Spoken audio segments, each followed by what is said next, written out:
예수님은 아기의 모습으로 오셨습니다. 아기는 사람들 중에 가장 약한 존재죠.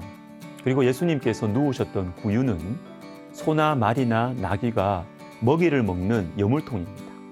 구유에 오신 아기, 바로 여기에서 복음의 영광이 밝게 드러납니다.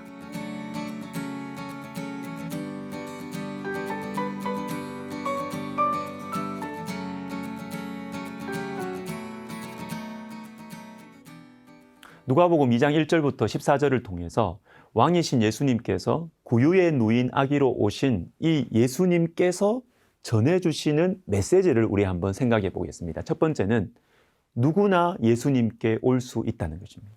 오늘 본문을 보시면 예수님의 탄생을 가장 먼저 알게 된 사람들은 목자들입니다.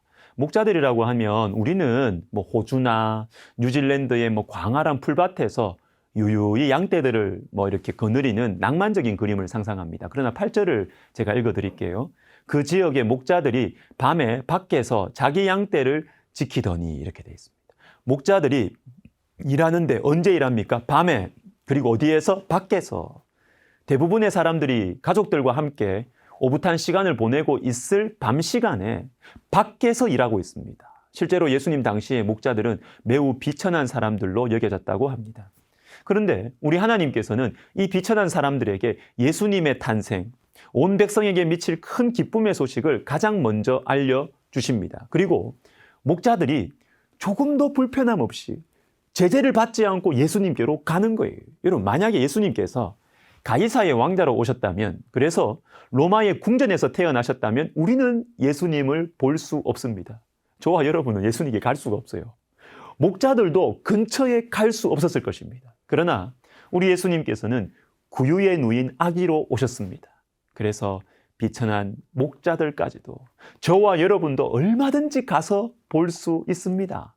우리 구주 예수 그리스도께서는 구유에 누인 아기의 모습으로 오셔서 우리 모두를 초대하십니다. 이사야 55장 1절입니다.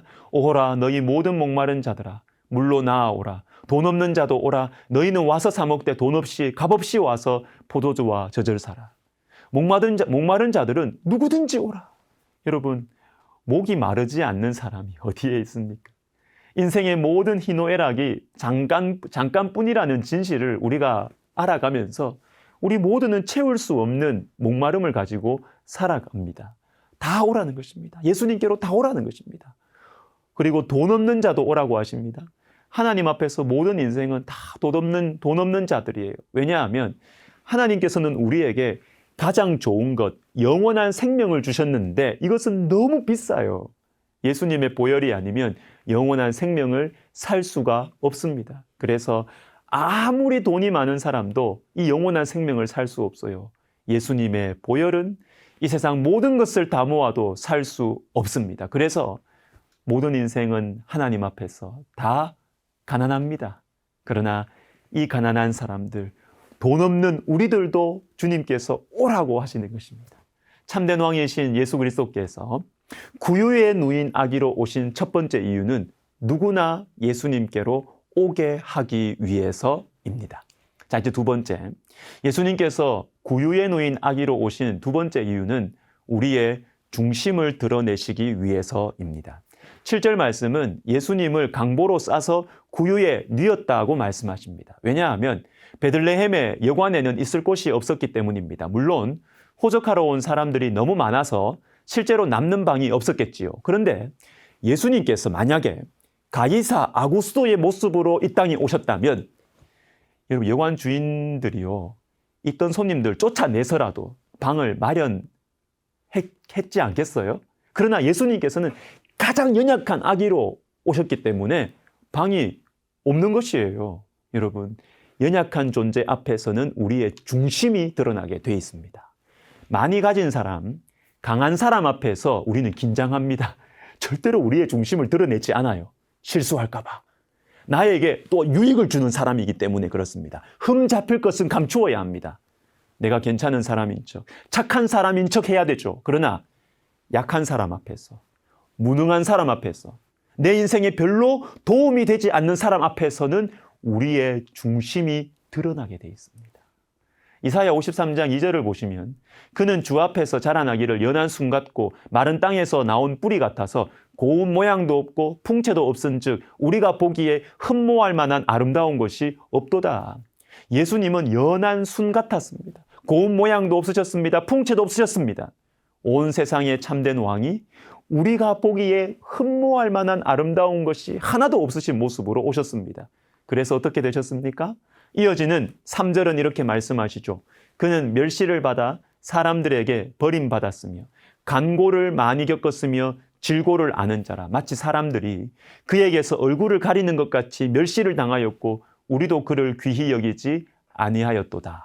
여러분, 예수님께서 약하셨기 때문에 비천하고 별 볼 일 없는 모습으로 나타나셨기 때문에 우리는 그분을 멸시했습니다. 버렸습니다. 무시했습니다. 죄인의 모습이 드러난 거예요. 구유에 누인 아기의 모습으로 오신 예수 그리스도 앞에 우리의 이 중심이 다 드러나 버렸습니다.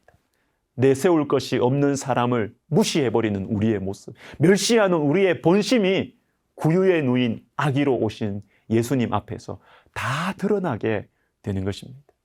여러분, 하나님께서는 가끔 우리 곁에 약하고 무능한 사람을 붙여주세요.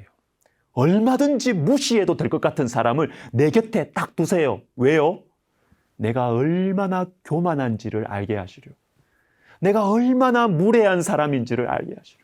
내가 얼마나 죄인인지를 보게 하시려고 약한 사람을 곁에 붙여주실 때가 있습니다. 사랑하는 성도 여러분, 그 사람은 주님의 초청장입니다. 우리의 깊은 암덩어리를 수술하시기 위한 주님의 초청장입니다. 여러분, 우리의 마음 드러나야 예수님이 고칠 수 있기 때문입니다. 기도하겠습니다. 하나님 아버지, 우리에게 구유에 누인 아기로 오셔서 아무리 우리가 비천해도 주님께 찾아갈 수 있게 해주셔서 감사합니다.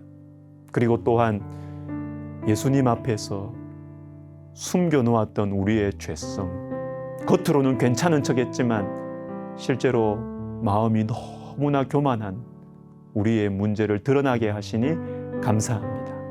이 성탄 주간에 정말 예수님 앞에 우리의 마음을 있는 그대로 드러내서 고침받고 치유받는 회복의 시간 되게 하여 주시옵소서. 예수님의 이름으로 기도드립니다.